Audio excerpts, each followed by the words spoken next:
During our team meeting, Mr. Richards and Jessica suddenly turned their presentation into a public humiliation session that made me question my entire career. I walked into that conference room thinking it was just another boring quarterly review. You know the type, slide after slide of numbers, everyone half asleep, maybe some stale donuts if we're lucky. I grabbed my usual spot near the back, pulled out my notebook, and settled in for what I assumed would be the most mundane hour of my week. Mr. Richards started the presentation normally enough. Basic company updates, department goals, the usual corporate speak that makes your eyes glaze over. Jessica was sitting right next to him with her laptop open, occasionally nodding along. I remember thinking she looked unusually serious, but Jessica always had this intense expression during meetings, so I didn't think much of it. Then something shifted. Mr. Richards clicked to a new slide, and instead of seeing quarterly projections, I saw my name in giant letters across the screen. Not just my name, my mistakes. Every single one I'd made over the past few months, laid out in excruciating detail with dates, times, and impact assessments. My stomach dropped so fast I thought I might actually throw up right there in front of everyone. The room went completely silent except for the humming of the air conditioning and the sound of my heart pounding in my ears. I could feel every pair of eyes in that room turning toward me, and I wanted nothing more than to disappear into the floor. Mr. Richards started talking about my performance like I wasn't even there. He went through each mistake methodically, explaining how my errors had cost the company time and money. Jessica jumped in with her own commentary, adding details I'd forgotten about and pointing out patterns in my work that supposedly showed fundamental incompetence. The worst part wasn't even the criticism itself, it was how clinical they were about it. They weren't angry or emotional. They were just matter-of-fact, like they were discussing a broken piece of equipment that needed to be replaced. Jessica pulled up charts comparing my productivity to other team members, and I watched in horror as my numbers sat at the bottom of every single metric. I tried to sink lower in my chair, but there was nowhere to hide. My coworkers were shifting uncomfortably, some staring at their phones, others pretending to take notes while clearly just doodling. Nobody made eye contact with me. The silence from the room was deafening, broken only by the relentless drone of my public execution. 20 minutes. That's how long they spent tearing apart my professional life piece by piece. 20 minutes of being called professionally worthless, of having my career prospects dissected like a failed science experiment. Jessica actually used those words, professionally worthless, while clicking through slides that showed every project I'd struggled with, every deadline I'd missed by even a few hours, every email I'd sent that apparently lacked the proper tone or format. By the time they got to the slide titled Immediate Termination Recommendation, I was fighting back tears. My hands were shaking so badly I had to sit on them to keep anyone from noticing. I kept thinking about my rent payment, my student loans, how I'd explain this to my family. The humiliation was crushing, but the fear of financial ruin was even worse. Mr. Richards was still talking, something about how I should probably consider a career change, maybe find something more suited to my skill level. Jessica nodded along, adding that some people just aren't cut out for this type of work environment. I wanted to defend myself, to explain my side of all those mistakes, but my throat felt completely closed up. No words would come out. The other people in the room looked like they wanted to be anywhere else. A few were checking their watches, probably calculating how much longer this torture session would last. One person near the front was actively avoiding looking in my direction, suddenly very interested in the motivational posters on the wall. Then, just when I thought it couldn't get any worse, Mr. Richards clicked to another slide. But instead of more criticism, the screen showed something completely different. It was a corporate logo I didn't recognize, with text that made absolutely no sense in context. Something about employee resilience testing and character evaluation protocols. Jessica's expression completely changed. The cold, clinical demeanor melted away, replaced by something that looked almost like guilt. She glanced at Mr. Richards, who was suddenly looking uncomfortable himself. The room's energy shifted so dramatically I could practically feel it in the air. That's when Mr. Richards cleared his throat and said something that made my brain completely stop working for a moment. This whole thing, the public humiliation, the detailed criticism, the termination recommendation, it was all fake. Every single word of it. They'd been asked by corporate to conduct some kind of psychological evaluation, testing how I'd handle extreme criticism and pressure. I sat there trying to process what I just heard while Mr. Richards kept talking. Apparently, my actual performance had been not just acceptable but exemplary. The mistakes they'd highlighted were either completely fabricated or so minor they'd never normally warrant mention. The productivity charts had been doctored. The comparison to my coworkers was based on false data. Jessica was fidgeting with her pen, clearly uncomfortable with the role she'd been asked to play. She mentioned that they'd both felt terrible about the assignment but had been told it was crucial for evaluating my potential for advancement. The whole elaborate presentation had been designed by some corporate psychology team to see how I'd react under extreme professional stress. My emotions were cycling through confusion, relief, anger, and disbelief so fast I felt dizzy. 20 minutes of thinking my career was over, of questioning every professional decision I'd ever made, of imagining myself unemployed and struggling, all for some corporate experiment I'd never agreed to participate in. The other people in the room were looking just as confused as I felt. Nobody had been told this was coming. They'd all sat through what they thought was a genuine performance review gone horribly wrong, watching a colleague get destroyed in front of them. The awkwardness in the room was thick enough to cut with a knife. Mr. Richards kept explaining the test parameters, how they'd been monitoring my body language, my facial expressions, whether I'd try to defend myself or just take the criticism silently. They'd been looking for signs of resilience, problem-solving under pressure, emotional regulation. Apparently, I'd passed with flying colors, whatever that meant. But here's the thing that really got to me: they weren't just recommending me for a promotion. They were recommending me for a significant promotion, one that would involve managing other people and handling high-stress situations. The irony wasn't lost on me that they'd put me through artificial high stress to see if I could handle real high stress. Update 1. The days following that meeting were some of the strangest of my entire career. I kept replaying those 20 minutes over and over in my head, trying to figure out how I felt about what had happened. On one hand, I was getting promoted, which should have been exciting. On the other hand, I'd been psychologically manipulated without my consent, which felt like a massive violation of trust.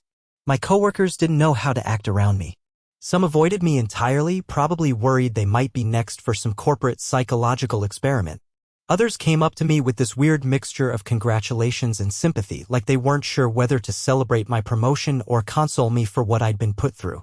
The worst part was how the whole experience had messed with my self-perception. Even knowing the criticism was fake, those words kept echoing in my head. Professionally worthless. Career change. Not cut out for this environment. I found myself second-guessing every email I sent, every decision I made, wondering if maybe there was some truth hidden in their fabricated feedback. Sleep became nearly impossible. I'd lie awake at night thinking about how easily they'd convinced me I was failing, how quickly I'd accepted their version of reality without question. It made me wonder what else in my life I might be seeing through a distorted lens, what other situations I might be misreading completely. Jessica tried to approach me a few days later, clearly wanting to apologize or explain herself further. But honestly, I wasn't ready to hear it. Every time I looked at her, all I could see was that cold, clinical expression she'd worn while systematically destroying my self-confidence. The fact that it had been an act almost made it worse, not better. Work became this surreal experience where I was supposedly being promoted for excellent performance while still feeling like a complete failure. I started avoiding team meetings, making excuses to work from home more often, anything to minimize my exposure to the people who'd witnessed my public humiliation, fake or not. The promotion paperwork started moving through the system and HR scheduled meetings to discuss my new role and responsibilities. But sitting in those meetings felt like an out-of-body experience. They were talking about my leadership potential and problem-solving skills while I was still trying to convince myself I wasn't the incompetent employee they'd portrayed me as. My family kept asking why I wasn't more excited about the promotion. How could I explain that getting ahead in my career now felt tainted by the method they'd used to evaluate me? Every congratulations felt hollow because the whole thing was based on my reaction to psychological manipulation rather than my actual work performance. The real kicker came when I found out this wasn't some isolated incident. Apparently, this testing protocol was being rolled out across multiple departments, multiple companies even. I wasn't special or specifically targeted. I was just another data point in some corporate study about employee resilience and psychological profiles. That revelation hit differently than I expected. Instead of feeling better knowing I wasn't singled out, I felt worse knowing this was happening to other people. Somewhere else in the building, or in buildings across the country, other employees were probably sitting through their own version of professional humiliation, thinking their careers were over, experiencing that same crushing combination of fear and shame I'd felt. I started researching whether what they'd done was even legal. Employment law is complicated, but it seemed like there might be some gray areas around psychological testing and informed consent. The more I dug into it, the angrier I became. Not just at my specific situation, but at the whole concept of treating employees like lab rats for corporate psychological experiments. The anger was actually helpful in some ways. It cut through the self-doubt and confusion, giving me something concrete to focus on. Instead of wondering if I really was professionally worthless, I started wondering what I could do about a system that thought it was acceptable to psychologically manipulate employees without their knowledge or consent. Update 2. 3 weeks after the meeting, something happened that changed everything. I was cleaning out my desk drawer, looking for a pen that actually worked, when I found a document I'd forgotten about. It was a performance evaluation from 6 months earlier, my real performance evaluation, not the fabricated nightmare they'd put me through. Reading through it was like discovering a completely different version of reality. My actual supervisor, not Mr. Richards, who I realized now had been brought in specifically for the test, had given me glowing reviews across every category. Exceeds expectations. Innovative problem solving. Strong team collaboration.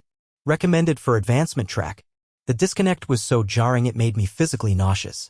For weeks, I'd been struggling with imposter syndrome and self-doubt based on fake criticism, while actual documented evidence of my competence had been sitting in my desk drawer the entire time.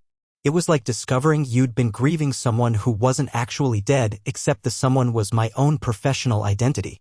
I marched straight to HR with both documents, the real evaluation and my notes from the fake presentation. The HR representative's face went through about 5 different expressions as I explained what had happened and showed her the evidence. She kept glancing between the papers like she was trying to solve a puzzle with missing pieces. Turns out the psychological testing program wasn't as official as Mr. Richards and Jessica had made it seem. While corporate had apparently approved some kind of resilience evaluation protocol, the specific method they'd used, the public humiliation, the fabricated criticism, the detailed charts of fake failures, those had been their own creative additions to the assignment.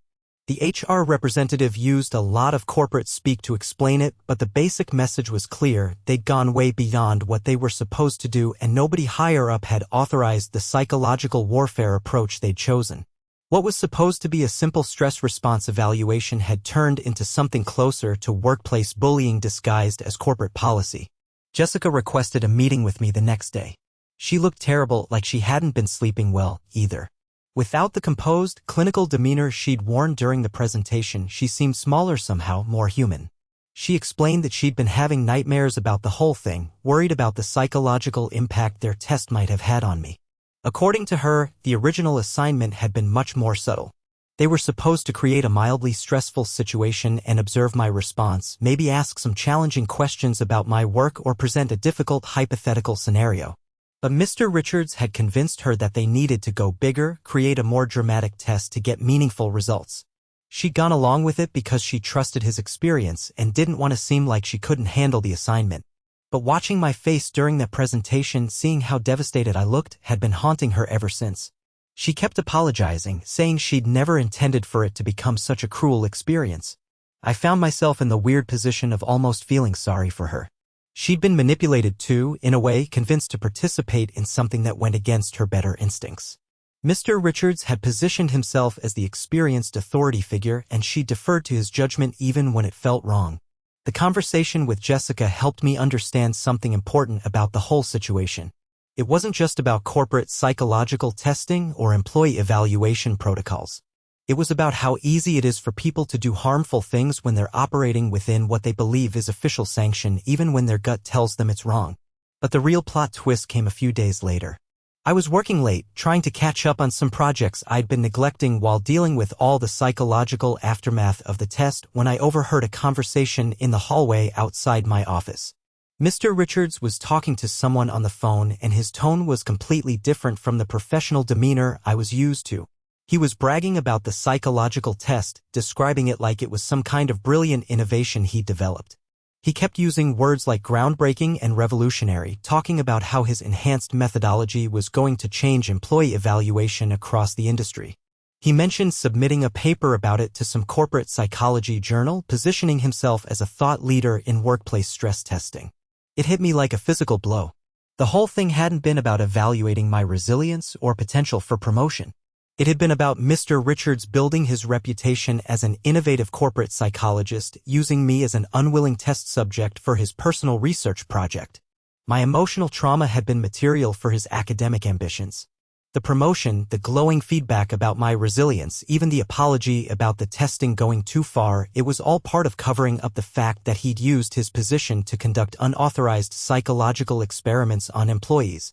He'd manipulated not just me, but Jessica and probably HR too, convincing everyone that this was legitimate corporate policy when it was really just his personal research agenda.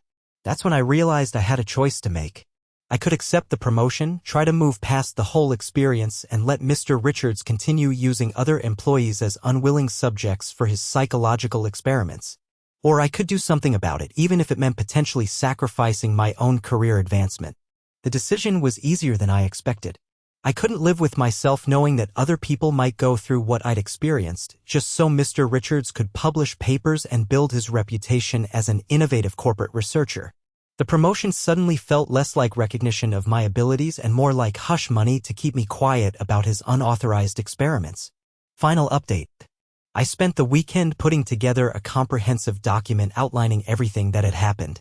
Not just my experience, but the pattern of unauthorized psychological testing, the discrepancies between what corporate had actually approved and what Mr. Richards had implemented, and the evidence I'd gathered about his personal research agenda. Monday morning, I requested a meeting with the highest-ranking executive I could get access to, someone well above Mr. Richards in the corporate hierarchy. I laid out everything I'd discovered, including the recorded conversation I'd overheard about his journal submission plans. The executive's reaction was immediate and intense. Within hours, there was an emergency investigation launched. Corporate brought in external consultants to review the entire psychological testing program, interview other employees who might have been subjected to similar experiments, and evaluate whether the company had inadvertently created a hostile work environment through unauthorized research activities. The investigation revealed that I wasn't the only victim. At least 6 other employees across different departments had been subjected to variations of Mr. Richards' enhanced testing methodology. Some had experienced even more severe psychological manipulation than I had, including fake disciplinary actions, fabricated complaints from non-existent clients, and staged confrontations designed to provoke extreme stress responses. One woman had been told she was being investigated for potential fraud, complete with fake documentation and a simulated interrogation that lasted 3 hours. Another employee had been convinced that a major project he'd worked on for months was being scrapped due to his incompetence, only to discover later it was all fabricated for psychological evaluation purposes. The pattern was clear. Mr. Richards had been using his position to conduct unauthorized psychological experiments on employees, gathering data for his personal research while causing genuine trauma to the people he was supposed to be managing. He'd been operating under the cover of legitimate corporate policy while pursuing his own academic agenda at our expense. Jessica's role in the whole thing was more complicated than I'd initially understood. The investigation revealed that she'd raised concerns about the testing methods early on but had been told by Mr. Richards that her objections showed she wasn't management material. He'd effectively manipulated her into compliance by threatening her own career advancement if she didn't participate in his research protocols. The aftermath was swift and comprehensive. Mr. Richards was terminated immediately, not just for the unauthorized psychological testing but for creating a pattern of workplace harassment disguised as legitimate business activity. The entire testing program was suspended pending a complete review of corporate evaluation policies. All employees who had been subjected to the unauthorized testing were offered counseling services and had their personnel files reviewed to ensure no decisions had been made based on the fabricated test results. The promotions that had been offered as compensation for the testing were honored, but additional measures were put in place to ensure they were based on actual performance rather than psychological manipulation. The company also implemented new policies requiring explicit informed consent for any psychological evaluation or stress testing, along with oversight protocols to prevent individual managers from conducting unauthorized research on employees. They brought in external consultants to train leadership on ethical evaluation methods and appropriate professional boundaries. For me personally, the resolution was more satisfying than I'd expected. Not just because Mr. Richards faced consequences for his actions, but because the whole experience had taught me something important about standing up for myself and others, even when it might be professionally risky. The promotion I'd been offered turned out to be legitimate after all. My actual performance really had been exemplary, and the leadership potential they'd identified through their psychological torture test was apparently evident in my regular work as well. But more importantly, I demonstrated leadership by refusing to let harmful practices continue unchecked. Jessica and I developed an unexpected working relationship through the whole process. Her guilt about participating in the unauthorized testing motivated her to become an advocate for ethical evaluation practices, and she ended up leading the team that developed the new informed consent protocols. Sometimes the worst experiences create the strongest allies.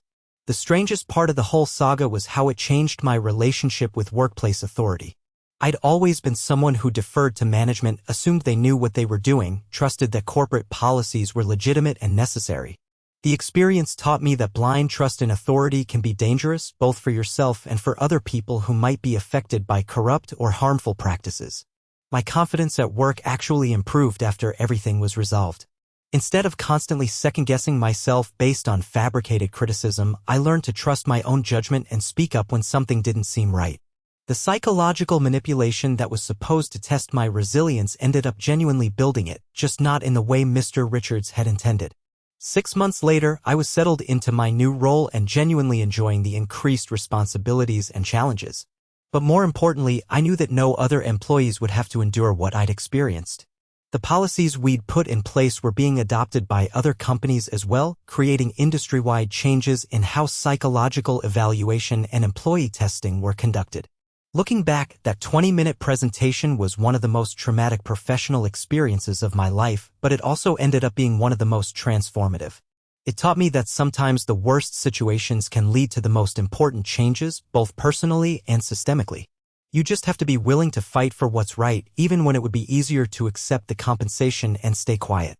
The whole experience also gave me a different perspective on workplace resilience.